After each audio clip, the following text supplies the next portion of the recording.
ನೀರಿನ ಸಮಸ್ಯೆ ಕೂಡ ಆಲ್ಮೋಸ್ಟ್ ಸಂಕಷ್ಟದಲ್ಲಿತ್ತು. ಪರಿಹಾರ ಆಗಿದೆ, ಅನುಕೂಲ ಆಗಿದೆ. ಅರ್ಧದಷ್ಟು ಪರಿಹಾರ ಆಗಿದ್ರೆ ಇನ್ನೂ ಮಳೆ ಬರ್ತೈತೆ. ಇನ್ನೂ ಮಳೆ ಅಕ್ಟೋಬರ್ವರೆಗೆ ಮಳೆ ಇದೆ. ಡ್ಯಾಮ್ ಎಲ್ಲ ತುಂಬ ಆಸೆ ಇದೆ. ಇನ್ನೂ ಟೈಮ್ ಇದೆ. ಈಗ 1 ತಿಂಗಳವರೆಗಂತೂ ಏನೋ ಸಮಸ್ಯೆ ಇಲ್ಲ ಬೆಳೆಗೆ. ಆಮೇಲೆ ನೋಡೋಣ.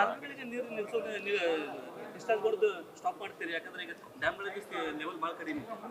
ಡ್ಯಾಮ್ನಾಗ ಇಲ್ಲಾಂದ್ರೆ ಆಟೋಮೆಟಿಕ್ ಸ್ಟಾಪ್ ಆಗೇ ಆಯ್ತು ಅದು.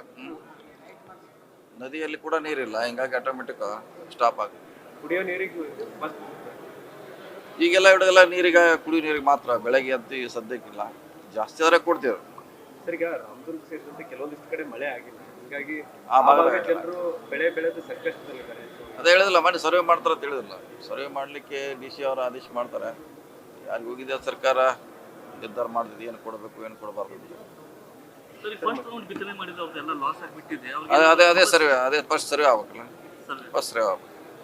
ಯಾಕೆ ಕೆಲವ್ರು ಬೆಳೆ ಬಂದಿದೆ, ಕೆಲವ್ರು ಬಂದಿಲ್ಲ. ಎಲ್ಲ ನಮ್ಮನೆ ಇದೆ ಅದರಲ್ಲಿ.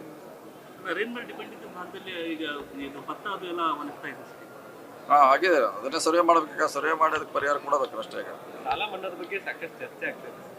ಅದು ಗೊತ್ತಿಲ್ಲ, ಸರ್ಕಾರ ಮಾಡ್ಬೇಕು. ಅದು ಸರ್ಕಾರ ಅಂತಲ್ಲಿ ಚರ್ಚೆ ಆಗಬೇಕು.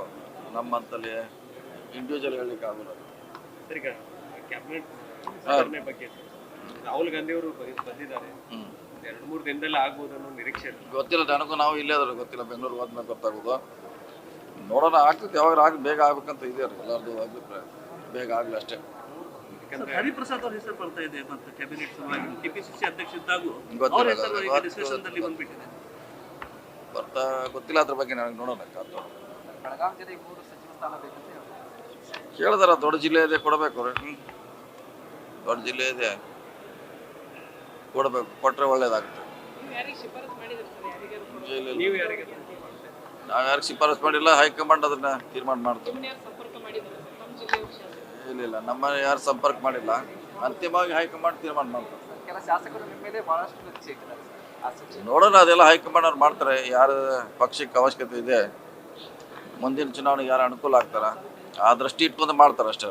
ಸಿದ್ದರಾಮಯ್ಯ ಅವರು ಮುಂದಿನ ದಿನಗಳಲ್ಲಿ ಪಕ್ಷ ಸಂಘಟನೆಯಲ್ಲಿ ತೊಡಗಿಸಿಕೊಳ್ತಾರೆ ಅನ್ನುವಂಥದ್ದನ್ನ ಹೇಳಿದ್ರು. ನಾವು ಹಿಂದೆ ಹೇಳಿಲ್ಲ ಅದನ್ನೆಲ್ಲ.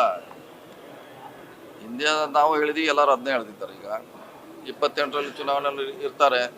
ಅವ್ರ ನೇತೃತ್ವದಲ್ಲಿ ಚುನಾವಣೆ ನಾವು ಕೂಡ ಹೇಳಿದ್ದೀವಿ. ಪಕ್ಷಕ್ಕೆ ಕೆಲಸ ಮಾಡೇ ಮಾಡ್ತಾರೆ. ಅಹಿಂದ ನಾಯಕತ್ವದ ಸಾರಥಿ ಯಾರು ಅನ್ನುವಂಥದ್ದು ಸಾಕಷ್ಟು ಪ್ರಶ್ನೆಗಳು ಇರುವಂಥದ್ದು. ಏನಾದ್ರೆ ಅಂತ ಚರ್ಚೆ ಮಾಡೋದೇನು ಅವಶ್ಯಕತೆ ಇಲ್ಲ. ಅದನ್ನೇ ಅಷ್ಟು ಡೈಲ್ಯೂಟ್ ಮಾಡೋದು ಅವಶ್ಯಕತೆ ಇಲ್ಲ. ಕಾಲಕ್ಕೆ ಅದು ಗೊತ್ತಾಗ್ತದೆ. ಸತೀಶ್ ಜಾರಕಿಹೊಳಿ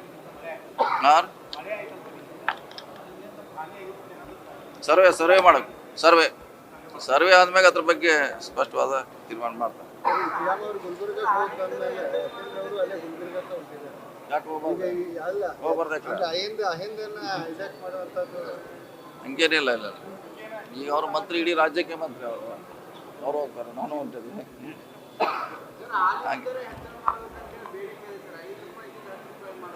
ಅದು ಗೊತ್ತಿಲ್ಲ. ನೋಡೋಣ, ಅದಕ್ಕೆ ಮಂತ್ರಿ ಬರಬೇಕು. ಮಂತ್ರಿ ಬಂದ್ಮ್ಯಾಗ ಡಿಸಿಷನ್ ತಗೋತಾರೆ. ಮಂತ್ರಿ ಯಾರು ಇಲ್ಲ ಈಗ. ನೋಡೋಣ. ಈಗ ನನಗೆ ಜಸ್ಟ್ ಹೇಳಿದ್ದಾರೆ, DC ಅವ್ರ ಜೊತೆ ಮಾತಾಡಿ ಅದಕ್ಕೆ ಪರಿಹಾರ ಕಂಡುಕೊಳ್ತೀವಿ. Okay, thank you. ಜಿಲ್ಲೆ ಒಳಗೆ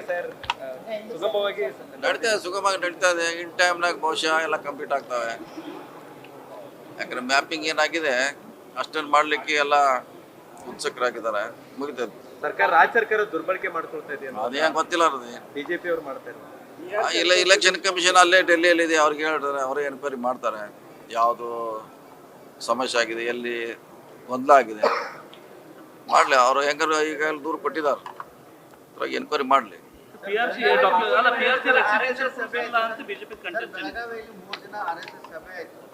ಸಭೆಯಲ್ಲಿ ಕೆಲವೊಂದಿಷ್ಟು ವಿಚಾರಗಳು ಚರ್ಚೆಗೆ ಬಂದಿದೆ.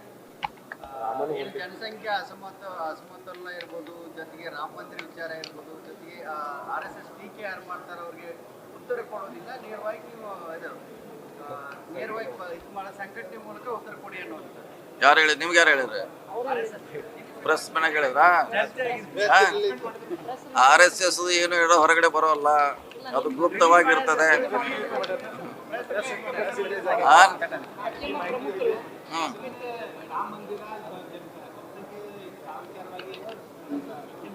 ಜನಸಂಖ್ಯೆ ಹೆಚ್ಚಾಗ್ತಿದೆ, ಸವಾಲುಗಳು ಏನೇನುಗಳಿದ್ದಾವೆ?